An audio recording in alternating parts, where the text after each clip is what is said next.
She wanted to know about how Hillcrest developed, and it's a streetcar neighborhood. These were all over America. Electric companies were looking for ways to use electricity, and so they figured out that they could create electric trolley lines, take them out into the rural countryside, and create linear development patterns. So these things would be long, but they would take them only in short increments, and then it would sell as much land as they could out.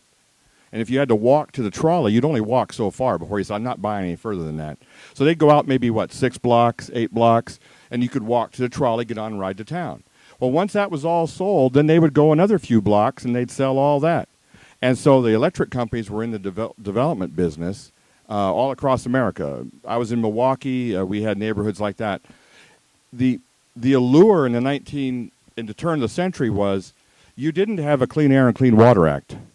And in the absence of a Clean Air and Clean Water Act, whatever your neighbor did on that site was disgusting. It was his problem, not yours. You had no say about it. And if they were chrome tannin hides, if they had a meat packing plant, if they were doing the most disgusting thing you can possibly think of, and you live next door, tough luck. And so in that environment, and that's when I started out. This is a great way for me to sort of come full circle. I said this has to be about public health, safety, and welfare, or else it's just talk.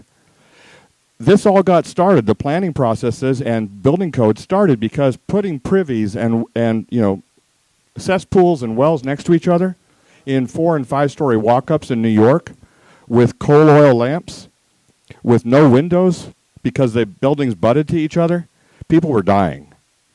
And so in that, I said, because everybody in America was a militant libertarian at some point.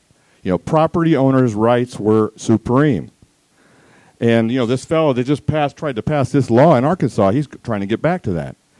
But what we saw, what Americans saw, was a clear and present danger to health, safety, and welfare, and they instituted building codes, and they instituted land use planning. But the thought was, let's separate the nasty stuff from the not-so-nasty stuff. And it's called Euclidean zoning. And all across America, these big maps were developed with zoning on them, and you put the clean stuff over here and the dirty stuff over there, and you clustered it all around. And by separating it at a distance, you ensured people had to have mobility. And initially, the mobility was a streetcar, and later on, it became private automobile. But the idea was to get mom and dad out in the country with the kiddies, and within 6 blocks on that rail line of a green space. Then they have clear air. So, Jim, do you want to add to that? Yeah, let me talk about this area in particular. There were 2 land developers from Michigan, I believe their names were Auten and Moss, that bought this timbered land way, way outside the city. And they're the ones that built the railroad out here, the streetcar. And it ran along Prospect Avenue, which is now Kavanaugh, all the way up to an amusement park in the upper heights that they built. And they lured people out of the city up to the clean air of the heights, to an amusement park, and they sold the property along the way. And so initially it was a private railroad. Eventually Arkansas Power and Light's predecessor took it over and ran the rail up here. But in that was right at the turn of the century. In 1904, the area incorporated as the town of Pulaski Heights, and this building was the city hall.